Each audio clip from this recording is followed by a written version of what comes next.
Sommet Afrique-France rencontre ce mercredi à la Maison de la Presse de la Commission Communication pour informer sur les procédures d'obtention de l'accréditation pour la bonne couverture de l'événement.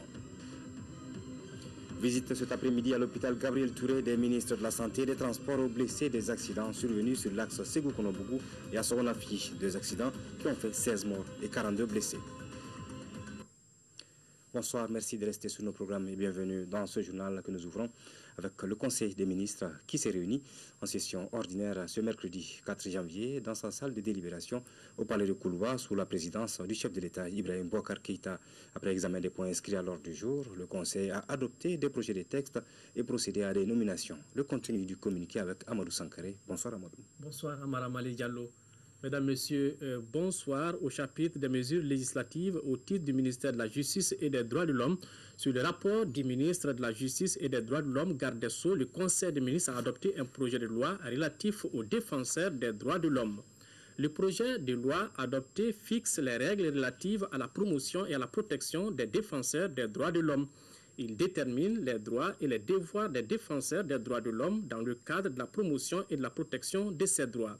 Il fixe les obligations de l'État en matière de promotion et de protection des droits de l'homme, des libertés fondamentales et des droits des défenseurs des droits de l'homme. L'adoption du projet de loi initié permettra de renforcer le cadre juridique et institutionnel de la promotion et de la protection des droits de l'homme et d'offrir aux défenseurs des droits de l'homme les garanties nécessaires à l'exercice de leur activité. Il s'inscrit dans le cadre de la mise en œuvre des recommandations de l'Assemblée générale des Nations unies en matière de promotion et de protection des droits de l'homme. Elle participe également de la mise en œuvre des activités de la politique nationale des droits de l'homme adoptée par le gouvernement en septembre 2016. Au titre du ministère de la Culture, sur le rapport du ministre de la Culture, le Conseil des ministres a adopté un projet de loi relatif à la profession des négociants en biens culturels. La profession des négociants en biens culturels est régie par une loi du 26 juillet 1986. Cette loi organise donc et encadre les activités de stockage et de vente des biens culturels.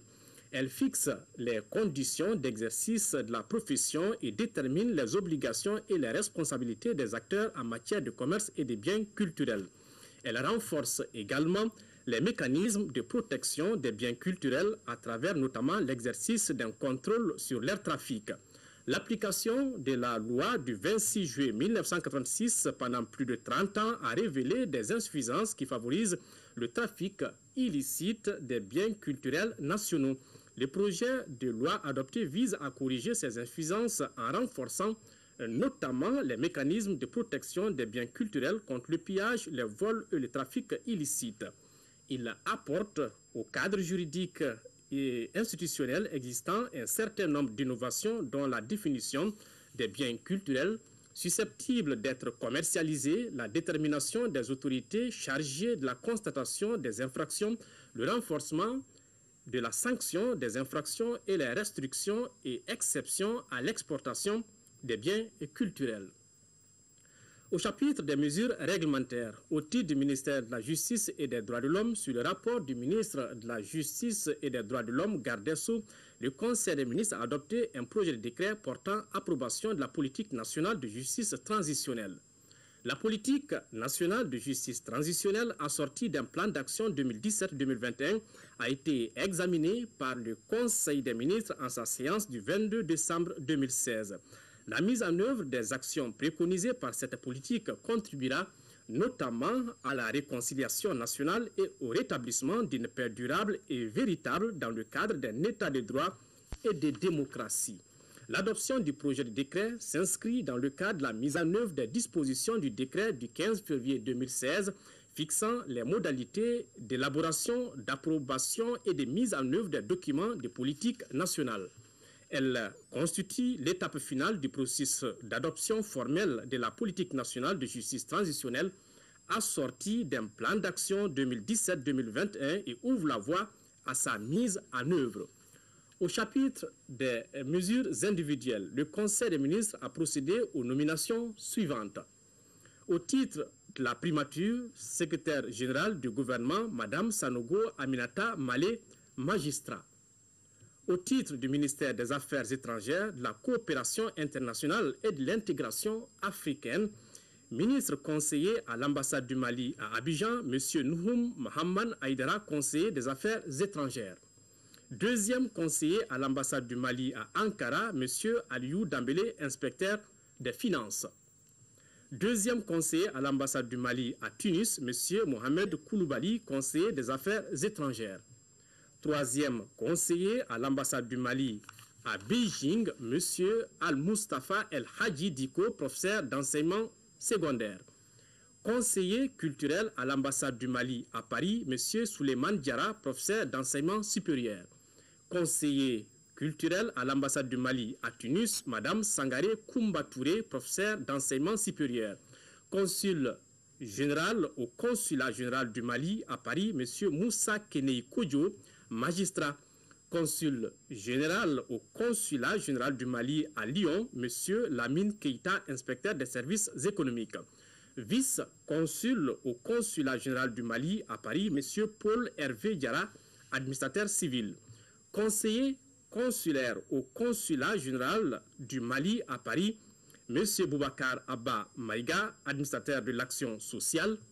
Madame Fofana Awa Dambélé, administrateur de l'action sociale. Conseiller consulaire au consulat général du Mali à Abidjan, Madame Keïta Nana Bonkana Mahamman, administrateur civil, Madame Kano Yatassay, professeur d'enseignement secondaire, Capitaine Adama Traoré.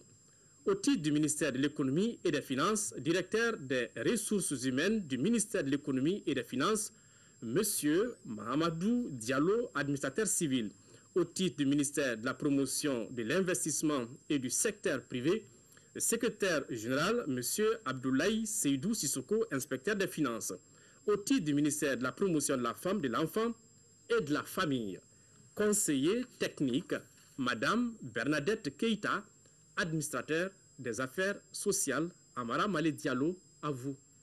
Merci Amadou Sankaré. Nous ouvrons à présent la page consacrée au sommet Afrique-France.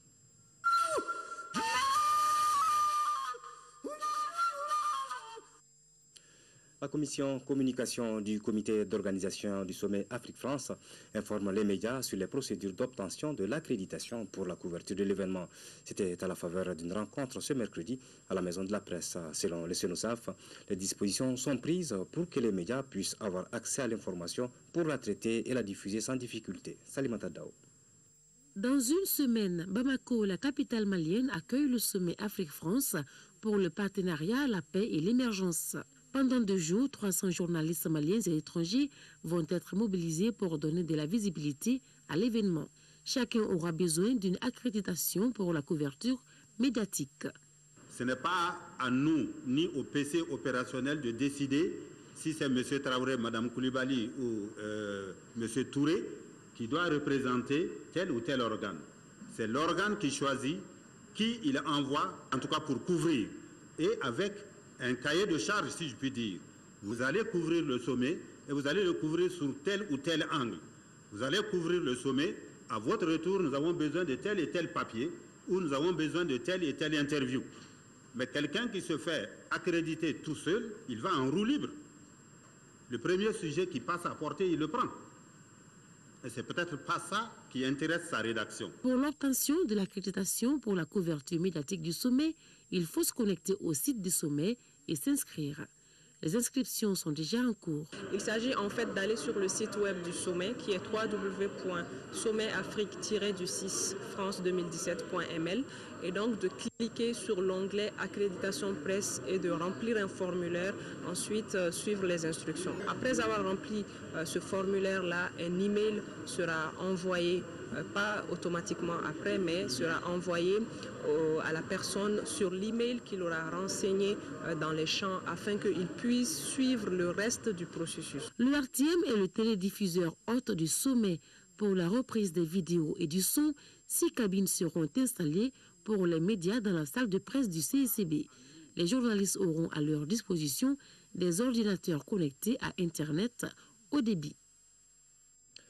Dans le cadre de l'organisation du sommet Afrique-France, le ministre de l'administration territoriale, de la décentralisation et de la réforme de l'État a l'honneur de convier les présidents des partis politiques à une réunion d'information avec le président du comité national d'organisation ce jeudi 5 janvier 2017 à 10h dans la salle de conférence du département.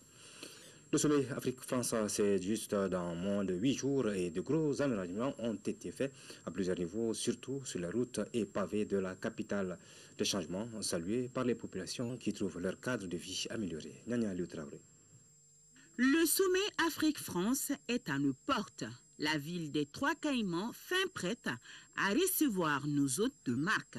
Le gouvernement est à pied d'œuvre pour rendre agréable la ville aux invités et surtout aux Bamakois.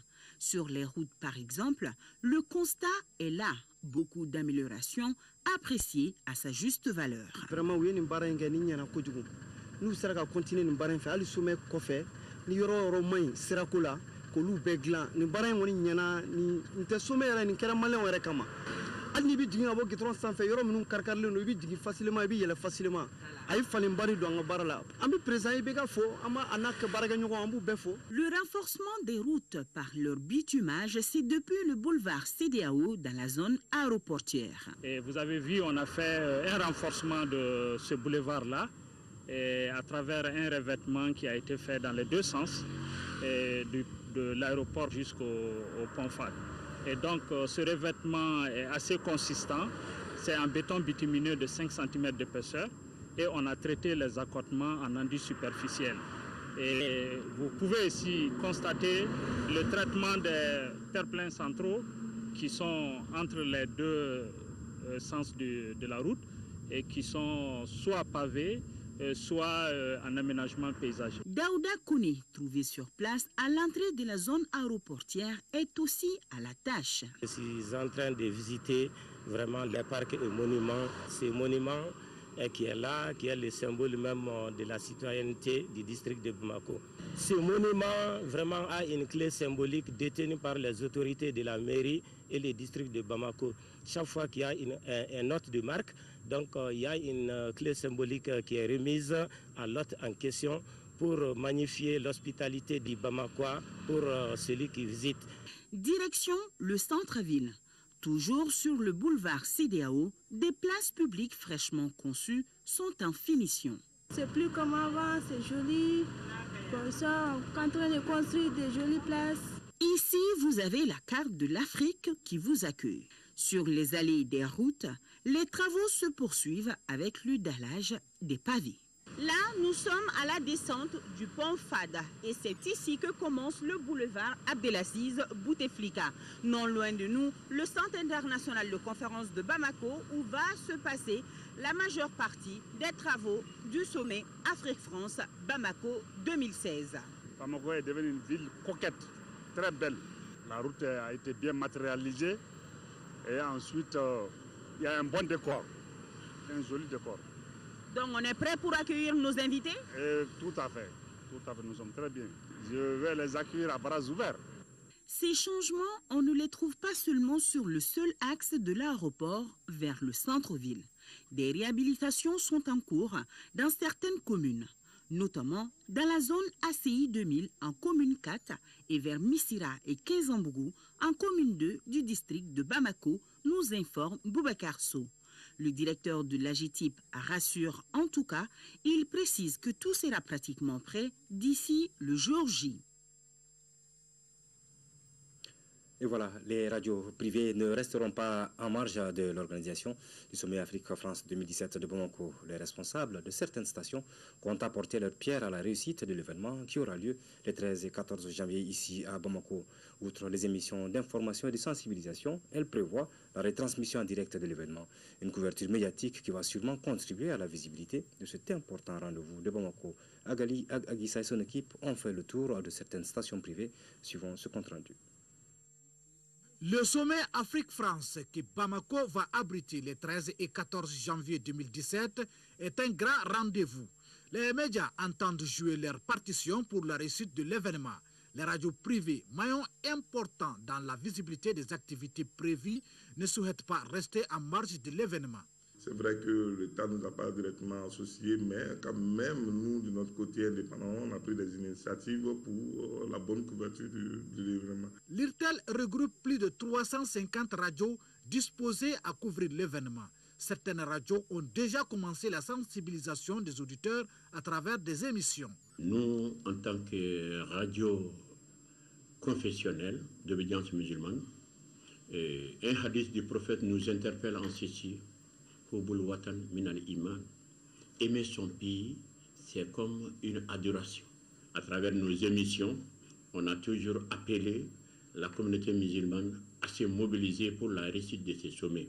Parce que c'est l'image du Mali qui sera vendue ailleurs. Nous avons des émissions que nous avons commencées déjà qui rentrent dans le cadre de l'information, de sensibilisation par rapport à la sécurité, au comportement de la population, parce que les sommets, vous savez, notre pays est dans une situation qui demande quand même l'apport de tout le monde, même au niveau de la sécurité, nous le disons, l'information est capitale, et l'assainissement aussi. Le sommet Afrique-France 2017 suscite d'autres intentions de grande portée médiatique. Il s'agit de la retransmission en direct de l'ensemble des activités qui marqueront l'événement.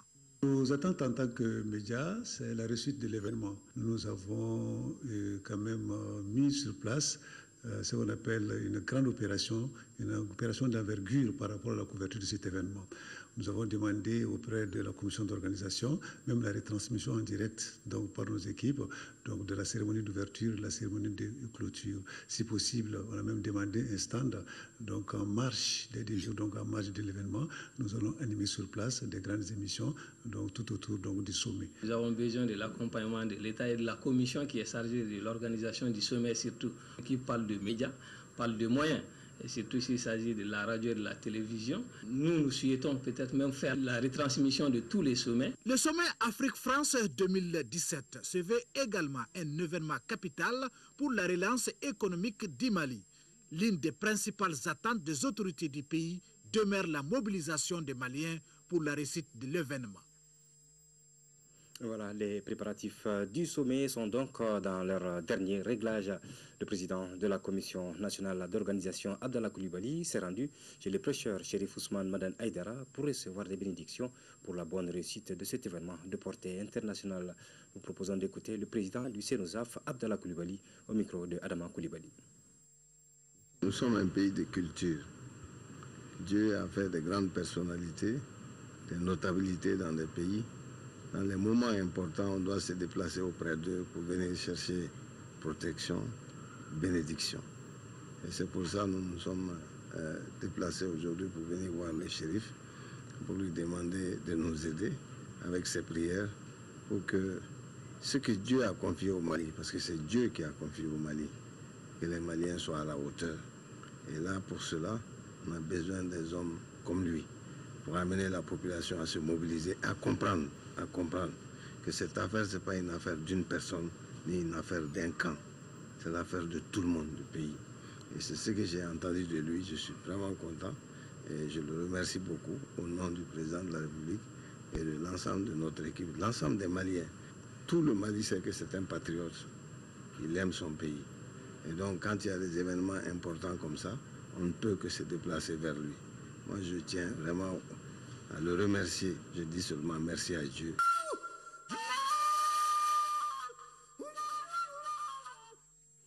Autre sujet à présent dans ce journal avec ce communiqué, le ministre de l'Équipement, des Transports et du Désenclavement a le regret d'informer l'opinion nationale de la survenue de 2 accidents mortels ce mercredi 4 janvier 2017.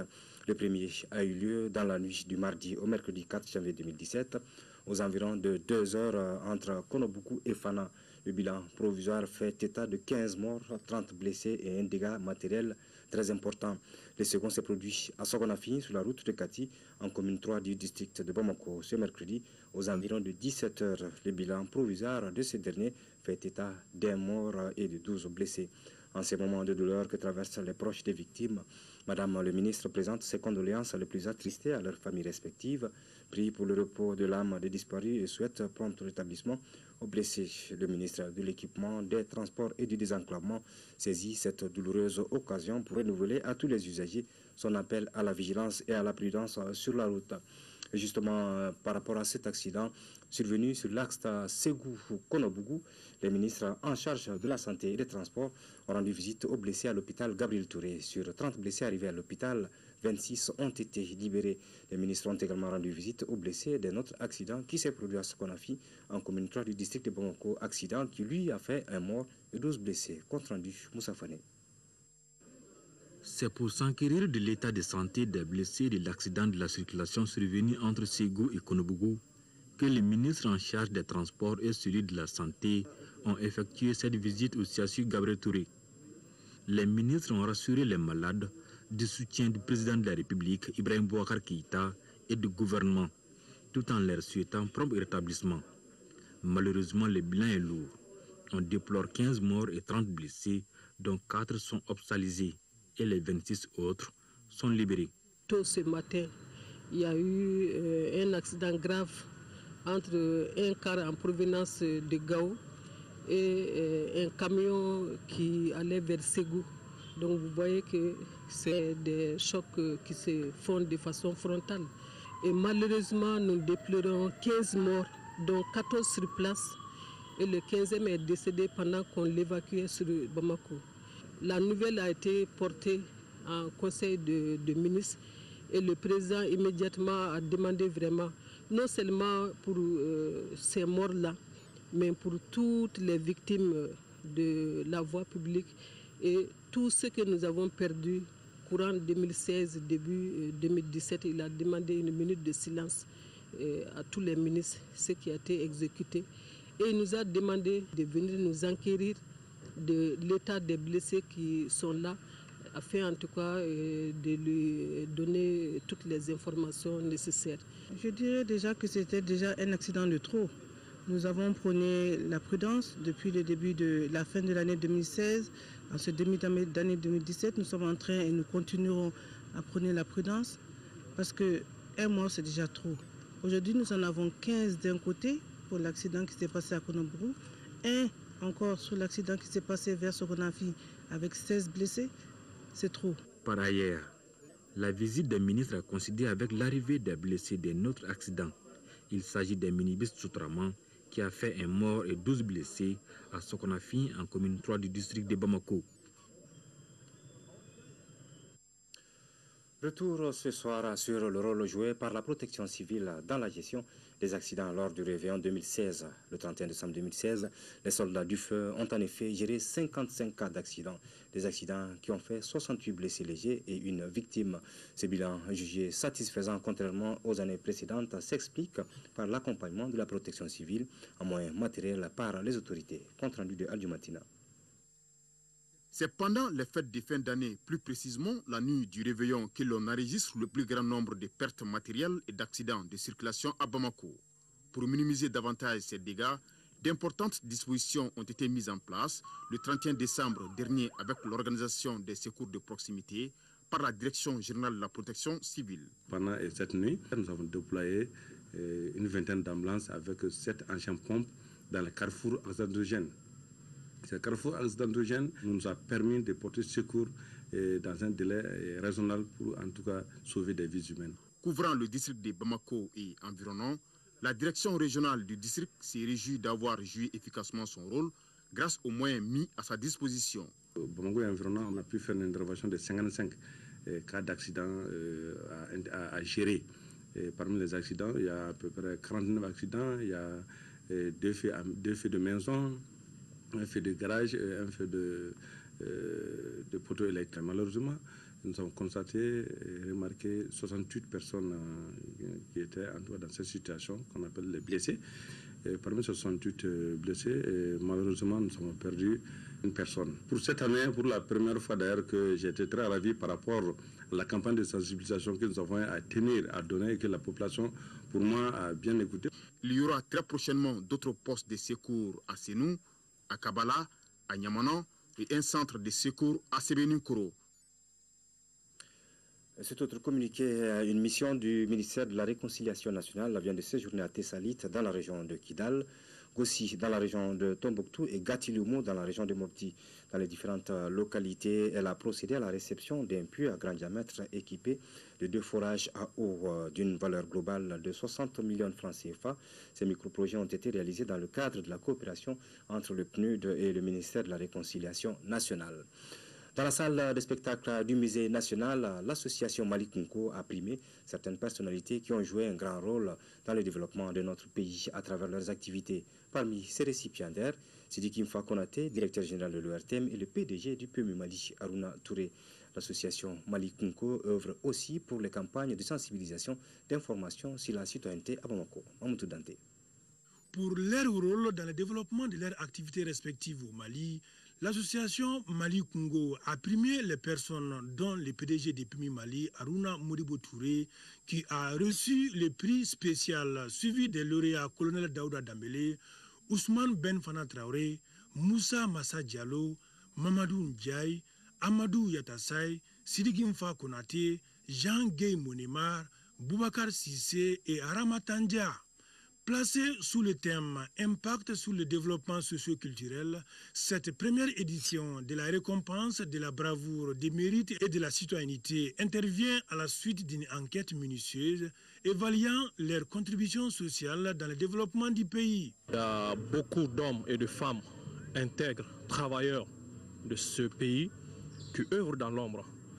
Donc c'est juste dans ce sens que nous avons pris l'initiative vraiment de venir honorer ces hommes et ces femmes qui sont des exemples de réussite et des sources d'inspiration pour cette jeunesse en perte de repères. Donc, je lance un appel à la jeunesse. Il s'agirait d'un appel de travail, de recherche de sources d'inspiration à travers ces récipiendaires. En marge de cette activité, l'association Malikunko, créée en 2013, a aussi mené des campagnes de sensibilisation, d'information sur la citoyenneté et l'assainissement dans les districts de Bamako. À présent, le contenu de ce communiqué de la coordination des mouvements et forces patriotiques de résistance, CMFPR2, le mardi 27 décembre 2016 à 6 h du matin. Les éléments de la coordination des mouvements et forces patriotiques de résistance CMFPR2, soutenus par la vaillante jeunesse de Gao, a procédé au refus de l'entrée de la ville à certains combattants de la CMA qui envisageaient de prendre part aux patrouilles mixtes dans la région de Gao à l'exclusion des représentants des autres mouvements membres.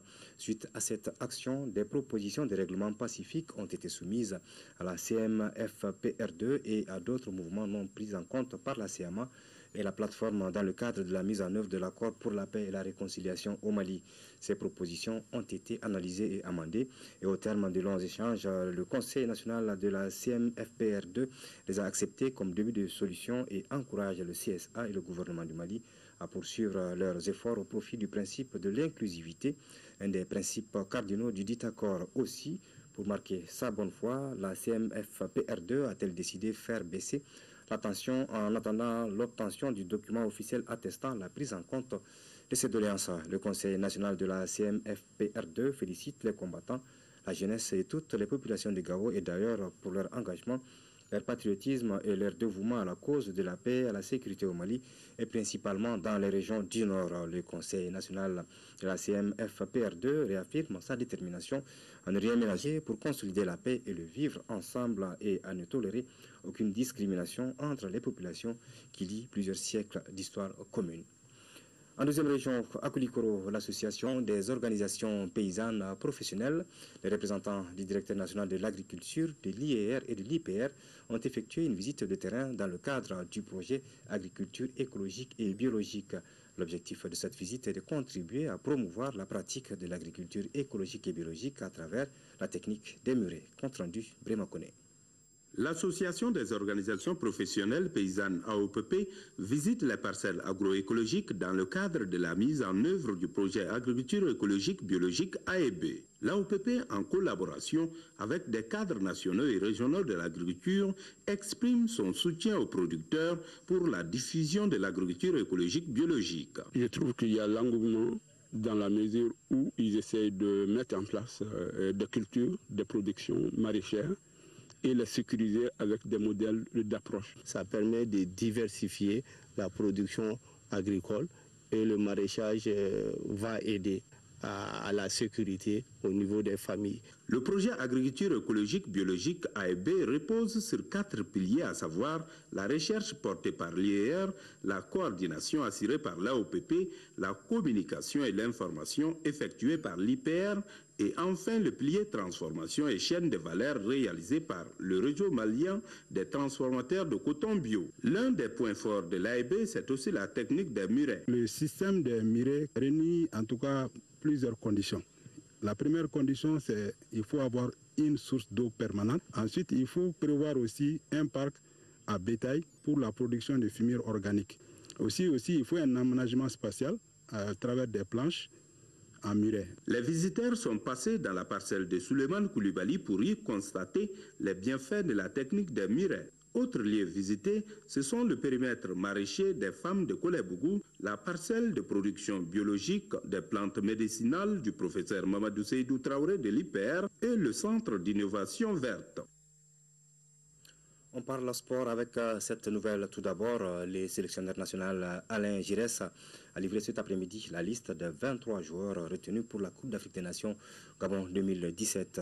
Falaï Sako, Souleymane Diarra et Adama Traoré Malouda du tout-puissant Mazembe ont été recalés. Les 23 joueurs retenus sont donc Soumaïla Diakité, Djigui Diarra, Omar Sissoko, Ousmane Koulibaly, Amari Traoré, Mola Wage, Salif Koulibaly, Mohamed Oumar Konaté, Mahamadou Ndiaye, Youssouf Kone, Charles Traoré, Yves Bissouma, Mamoutou Ndiaye, Lassana Koulibaly, Yakouba Silla, Sambasso, Adama Traoré de Monaco, Sambou Yatabare, Moussa Doumbia, Moussa Marega, Khalifa Koulibaly, Moustapha Yatabare et Bakary Sako. Il faut rappeler que l'équipe nationale est en regroupement au Maroc où elle est en train donc de se préparer pour la phase finale de cette Coupe d'Afrique des Nations. Les initiatives donc pour soutenir les aigles du Mali en route pour cette CAN se multiplient. Une soirée de collecte de fonds dénommée Nuit du Kandjo est prévue ce vendredi au Palais des Sports à l'ACI 2000. C'est une initiative de l'Union des associations des artistes, producteurs et éditeurs du Mali. Les organisateurs ont animé un point de presse suivi par Al Matina. En route pour la 31e Coupe d'Afrique des Nations au Gabon, les aigles du Mali se doivent d'être soutenus par l'ensemble du peuple malien. C'est ainsi qu'une soirée de collecte de fonds est initiée par l'Union des associations des artistes, producteurs et éditeurs du Mali.